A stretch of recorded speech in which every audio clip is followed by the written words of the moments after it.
Looks great. How about this? How about this, guys? Every place that I coached, starting with Brookhaven Junior High School, Sun Valley High School, Dominican College, Wisconsin, Assistant, Black Hill, Milwaukee. So they put it inside the coat for me. The whole thing, dude? How'd that? Yeah, the whole thing. They asked if we would like anything inside.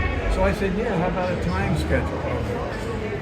So that I can remember when I'm 90, where the heck I coached. But what did tonight mean to you? What did it mean to be out on the floor? Well, to me, what happened was, if they're honoring the coach, they're honoring the program. So all the other players, I happen to mention Devin. I'm sure I'm going to hear from other guys saying, hey, coach, how come you didn't mention me?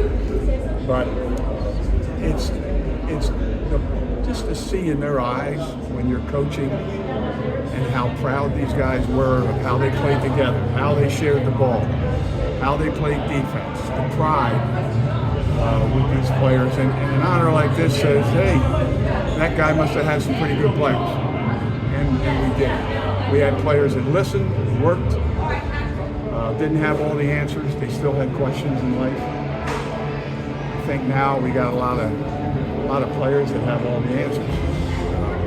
I think they need to ask more questions. But it's, what's it mean to me is that we can have a night like this and share it with other people. It was nice to have the Final Four teams recognize the same night. Unbelievable turnout. The only guys that weren't here were the guys that are playing, making a paycheck. So I think they need to be doing that, supporting their families. What do you make of playing Arizona here, and remember about those games when you beat them in the Elite Eight? Yeah, Gardo and I talked about that a little bit. Plus, after last year, we owed them a little bit. You know, it's just halftime, but I liked what I saw at the practices that I attended. I liked what I saw against River Falls.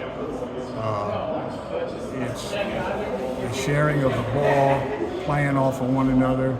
And that's how I knew that the 14-15 teams were going to be pretty good, because I could see that starting with our trip to Canada. You know, our big international game. We went like a couple hours to the north and played some good teams. But that's when I saw the 2014 team coming along, the emergence of Frank, and then the freshmen with Nigel and Bronson, you know, Trey Jackson becoming the point guard. So what I'm seeing here is guys are sharing the ball, playing together like they want to play with one another. They're not thinking about what's going to happen next year or anything. What I'm seeing out there is every player is concentrating on the task that they've been taught, and it looks pretty good. Coach, you ever seen a half look like that with fouls and free throws? I thought we had to wait forever to get to talk to you. Well, sometimes that's how you have to play. Sometimes the other teams come in here and get frustrated. Sometimes when I have a younger team, we go on the road and something like this happens where you're getting blitzed a little bit. Veteran teams handle it better. They have a lot of transfers that they're piecing in. We have a few, but I kind of like the way our guys have already become a cohesive unit. I really do. I'm not putting any pressure on Gardo or anything. It's not happening. But I really like with his staff. All those guys know how to teach the game. All those guys know what Coach Card wants because they played for us. So I think that's an advantage for Coach Card. Both of you enjoy watching Greg kind of mature in this role and kind of make this program his own and do different things and evolve with the time as well? Absolutely. That's why I told him I bought a house in California. I'm not here in the winter. So I can't yell down, hey, put such and such here. No, he's his own coach. He's doing his own thing. But he also understands winning is not a secretive thing that people kind of whisper about. Playing good basketball is something you have to work at and commit the time, and your players have to see that vision that you have as the head coach, because if they don't and they're not on the same page, then you have trouble. So Greg's done that with this group. It's early, but he's done that to this group.